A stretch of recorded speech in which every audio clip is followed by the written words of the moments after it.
சினிமாவில் பொறுத்த வரைக்கும் சார், இப்போ நாங்கள் கேட்குற நடிகர்கள் எல்லாமே சொல்கிறது, இந்த ட்ரிங்கிங் ஹேபிட்ங்கிறது நாங்கள் வந்து அது சோஷியலைஸாக ஆக்கிக்க வேண்டிய கட்டாயத்தில் இருக்கோம். அப்போ தான் வந்து அடுத்த ப்ராஜெக்ட்ஸ் கிடைக்கும் அப்படிங்கிற ஒரு சூழ்நிலை இருக்கும்ன்ற அவங்களுடைய கருத்து.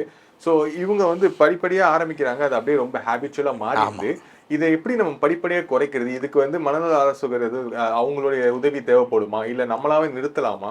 நிறுத்தினா வந்து ரொம்ப அதிகமாக மீண்டும் ஆரம்பிக்கிறாங்கன்ற ஒரு குற்றச்சாட்டு வருது. சரி, இதில் வந்து பார்த்தீங்கன்னா ஒரு கம்பைன்ட் அப்ரோச் தேவை. ஓகேங்களா? எப்பவுமே வந்து சில பேர் சொல்லுவாங்க, நான் வந்து உடனே நிறுத்தக்கூடாது, கொஞ்சம் கொஞ்சமாக தான் நிறுத்தணும். கொஞ்சம் கொஞ்சமான்ற வார்த்தைக்கு இங்கே இடம் கிடையாது.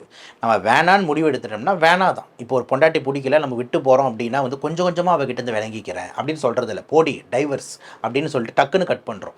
அதே வெறியை தான் இங்கேயும் காட்டணும். டைவர்ஸ் அப்படின்னு சொல்லிட்டு மதுலேருந்து நான் வந்து வெளியே வந்துடுறேன்னு. நீங்கள் அது கூடவே இருந்துக்கிட்டு கொஞ்சம் கொஞ்சமாக உன்னை விட்டுட்டு நான் வெளியே வரேன் அப்படின்ற கான்செப்ட் வந்தீங்கன்னா திருப்பி கொஞ்சம் கொஞ்சமாக அது கிட்ட போய் திருப்பி மொத்தமாக போயிடுவீங்க. அதனால் தயவு செஞ்சு வந்துட்டு வேணான்னு முடிவெடுத்தோம்னா நீங்கள் ஸ்ட்ரிக்டாக இருக்கணும். இந்த இடத்துல வந்து எந்த அளவுக்கு அது சக்ஸஸ் ஆகும் அப்படின்றது வந்து பார்த்தீங்கன்னா எல்லாரோட ஒத்துழைப்பு இதில் தேவைப்படுது. ஃபஸ்ட்டு எனக்கு அது வேணான்றது முதல்ல நான் முடிவு எடுக்கணும்.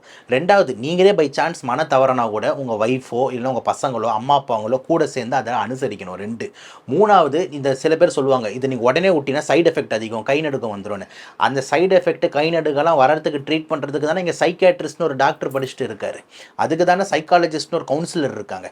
அதுக்கு தானே நியூராலஜிஸ்ட்னு ஒருத்தர் டிஎம் படிச்சுட்டு 3 வருஷம் உட்காந்துக்கிட்டு இருக்காரு. அப்போ இவங்க எல்லாருமே உங்களுக்கு அந்த கை நடுக்கும் சைக்கியாட்ரி ஜனத்தெல்லாம் பார்த்துக்கிறதுக்கு அவங்க பார்த்துப்பாங்க.